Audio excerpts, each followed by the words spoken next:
2025 সালের 15ই আগস্ট ভারত ৭৯তম স্বাধীনতা দিবস উদযাপন করতে চলেছে। এই ৭৯তম স্বাধীনতা দিবস পালন করা সত্ত্বেও আমাদের ভারতীয়রা সবাই কি স্বাধীন? আজকের আমি এই ভিডিওটাতে একটা এমন বিষয় তুলে ধরবো, তাহলে হয়তো আপনারা প্রত্যেককেই বুঝতে পারবেন যে আমরা কতটা স্বাধীন বা কতটা পরাধীন। ভারতবর্ষ তো স্বাধীনতা লাভ করলো 1947 সাল 15ই আগস্ট, কিন্তু বর্তমানে আমাদের দেশে কি এখন সবাই স্বাধীনভাবে বসবাস করতে পারছে?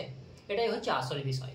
আজকের আমি এই ভিডিওটাতে সামান্য একটা বিষয় তুলে ধরবো, তাহলে পারবেন যে আমাদের ভারতবর্ষের মানুষ কতটা স্বাধীন আর কতটা পরাধীন।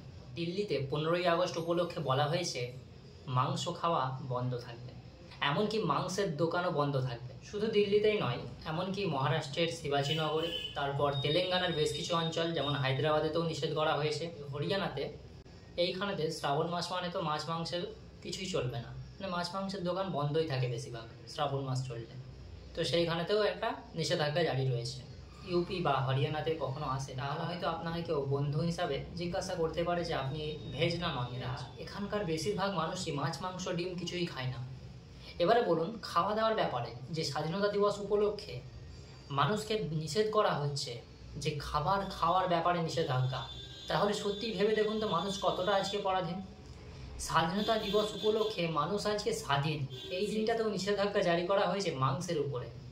ভারতবর্ষ ৭৯তম স্বাধীনতা দিবস পালন করা সত্ত্বেও বর্তমানে এই ধরনের যে খাবারের প্রতি নিষেধাজ্ঞা জারি করা হচ্ছে, তাহলে আপনি ভাবতেই পারছেন যে আমরা কতটা স্বাধীন।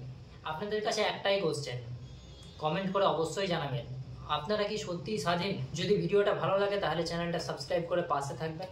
ধন্যবাদ।